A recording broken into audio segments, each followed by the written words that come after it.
India মঞ্চে থেকে সর্বোপরি সিপিএমের ক্ষতি হয়েছে এমনটাই একটা গুঞ্জন কিন্তু রাজনৈতিক মহলের।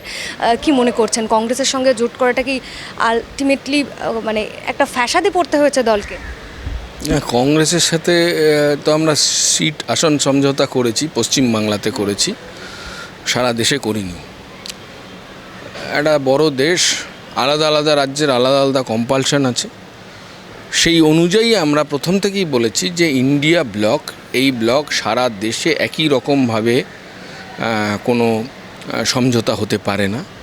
আলাদা আলাদা রাজ্যে আলাদা আলাদা বৈশিষ্ট্য সেই অনুযায়ী হবে। আমাদের রাজ্যে পশ্চিমবাংলায় আমাদের পার্টির গত 3টে সম্মেলন ধরে আমরা বলছি যে বিজেপি এবং তৃণমূল এদের সমর্থন কমাতে হবে আমাদের রাজ্যে। এদের সমর্থনের বাইরে এ রাজ্যের বেশিরভাগ মানুষকে নিয়ে আসাটাই আমাদের কাছে এই মুহূর্তের পবিত্র রাজনৈতিক কর্তব্য বলে আমরা আমাদের সম্মেলনে চূড়ান্ত করেছি। সেই অনুযায়ী আমরা পশ্চিমবাংলায় তৃণমূল এবং বিজেপির বিরুদ্ধে রাজনৈতিক শক্তিকে এক করার চেষ্টা করেছি। সর্বতোভাবে সবটা আমরা সফল হইনি। আরও অনেক শক্তি ছিল যাদের আমরা চেষ্টা করেছিলাম, আমরা আন্তরিক ছিলাম, তারাও এই তৃণমূল বিজেপি বিরোধী ভোট যাতে ভাগ না হয়ে যায় সেই দিকে নজর দিক। সেটা হয়নি। সপ্ত কংগ্রেসের সাথে আমাদের আসন সমঝোতার মূল কারণ হচ্ছে কংগ্রেসকে আমরা কিছু আসনে বা কংগ্রেস আমাদেরকে কিছু আসনে সমর্থন করছে এই পয়েন্ট অফ ভিউ থেকে যে তৃণমূল এবং বিজেপির দিকে মানুষ যাতে কম চলে যায় এবং ওই যে তৃণমূল এবং বিজেপি বিরোধী ভোট, সেই ভোট যাতে ভাগ না হয় সেই চেষ্টা আমরা করেছি। রাজনৈতিক মহলে একটা কথা যে আসলে কংগ্রেসের সঙ্গে এই যে জোট, আমি রাজ্যের ক্ষেত্রেই বলছি, সেক্ষেত্রে যে তৃণমূল বিরোধী যে ভোটটা আছে, এমনকি অনেক বাম ভোটও সেটা বিজেপির দিকে চলে যাচ্ছে কংগ্রেসের সঙ্গে জোট করার কারণেও। কোথায় গিয়ে কি কংগ্রেসের সঙ্গে জোট সেই কারণেই কি মানুষ গ্রহণ করছে না, মানে বাম কংগ্রেস জোটটাকে কি মানুষ মেনে নিতে পারছে না? কি মনে করছেন? কারণ ভোট শতাংশ হার তো সে অর্থে যে বেড়েছে আমরা তো দেখতে পাচ্ছি না। প্রথম কথা, শতাংশের হারের বিচার যদি করা হয় তাহলে 2004-এর পরেই প্রথম ক্রমাগত আমাদের ভোট নামতে নামতে নামতে নামতে এই প্রথম নামলো না, সিগনিফিক্যান্টলি উঠলও না, কিন্তু ওঠার প্রবণতা দেখা গেল। এইটা এক। দুই হচ্ছে যে এটা আমাদের বুঝতে হবে যে এটা হয়, সাধারণভাবে হয়, কোনো ভোটে যখন কেউ হেরে যায় তখন তার সব খারাপ হয়ে যায়, আর যখন জেতে তখন সব ভালো হয়। ধরুন তৃণমূল কংগ্রেস 98 সালেই যে আপনারা বলছেন, তৃণমূল কংগ্রেস 1998 সালের থেকে এই প্রথম ভোট লড়ল, তা তো নয়। 98 হারেনি, আমরা বেশি জিতিনি। 99 আমরা বেশি জিতিনি। 2001-এ আমরা বেশি জিতিনি। 2004-এ আমরা বেশি জিতিনি। ফলে ওইটা কোনো কথা না। কথা এইটা, বাম ভোট বিজেপিতে চলে যাচ্ছে এই অভিযোগ বোধহয় এখন আর সত্য নয়। এইটা একটা সিঙ্ক্রোনাইজ ক্যাম্পেন আরএসএসের পক্ষ থেকে এবং মেইন স্ট্রিম মিডিয়ার পক্ষ থেকে করা হয়েছিল পরিকল্পিতভাবে আমাদেরকে ছোট করবার জন্য। সে প্রয়াসের বিরুদ্ধে আমরা রাজনৈতিক সাংগঠনিকভাবে উদ্যোগ গ্রহণ করেছি, আন্দোলন সংগ্রামের মধ্যে দিয়ে মানুষের ভরসা অর্জন করার চেষ্টা করেছি এবং খানিকটা পেরেছিও বটে।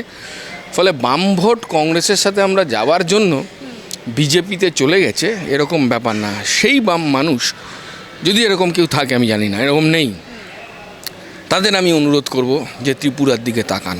বিজেপি বিরোধী ভোটও যে আপনারা পেয়েছেন এমনটাও তো নয়, কারণ এখানে যে ইন্ডিয়া জোট যে একজোটভাবে যদি বাম কংগ্রেস একসঙ্গে তারা লড়াই করেছে তারও যে সফল হয়েছে এমনটা তো নয়।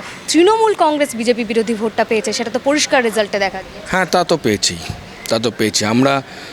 বিজেপি বিরোধী ভোট যে মানুষ পশ্চিমবাংলায় বিজেপির বিরুদ্ধে অবস্থান নিচ্ছেন বা নিতে চান, তাদের মনে হয়েছে যে আমরা এখনও উপযুক্ত নই। তাদের মনে হয়েছে এত দুর্নীতির পরেও তৃণমূল বিজেপির বিরোধিতায় উপযুক্ত। দেখুন, কোনো একটা ভোটের ফল দিয়ে চূড়ান্ত কিছু নির্ধারিত হয় না। হিটলারও ভোটে জিতেছিল, তার মধ্যে দিয়ে হিটলার র্যাটিফাই হয়ে যায়নি। ফলে সেরকমই যে মানুষ এটা বুঝছেন বা তৃণমূল এটা বোঝাতে সক্ষম হচ্ছে, দুটোই সত্যি। তো সেখানে আমাদের কিছু কাজ আছে, আমাদের কিছু কারবাই আছে, মানুষের ভরসা অর্জন করার চেষ্টা আমাদের করতে হবে। বিজেপি এবং তৃণমূল আমরা আগেও বলেছি, এখনও বলছি, ভবিষ্যতেও বলবো, ওরা এক এবং অভিন্ন। একদমই বাংলায় একদিকে যেখানে বিজেপি বিরোধী ভোটটা পেয়েছে তৃণমূল, অন্যদিকে কেরলে আমরা দেখছি যে মূল দুটি রাজ্যে মূলত আপনাদের লড়াই।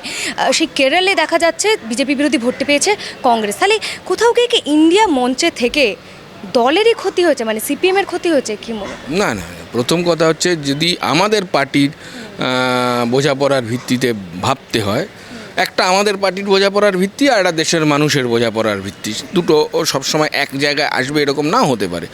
আমরা মনে করি এদেশের শ্রমজীবী সাধারণ মধ্যবিত্ত খেটে খাওয়া গণতান্ত্রিক ধর্মনিরপেক্ষ মানুষের 1 নম্বর শত্রুর নাম বিজেপি। আমরা আমাদের পার্টির যে কর্মসূচি সেখানে আমরা বলেছি বিজেপি একটা বুর্জোয়া দল, কিন্তু বিশেষ বৈশিষ্ট্যযুক্ত বুর্জোয়া দল, যাকে পেছন থেকে চালায় ফ্যাসিস্টিক আরএসএস। ফলে বাকি অন্য দলের সঙ্গে এই দলের মৌলিক কিছু পার্থক্য আছে। সেখানে দাঁড়িয়ে বিজেপি বিরুদ্ধে ধারাবাহিক নিরবচ্ছিন্ন আদর্শগত রাজনৈতিক সাংগঠনিক উদ্যোগ কর্মসূচি কারবাই আমাদের চলবে, এখানে আমাদের কোনো বিরাম থাকবে না।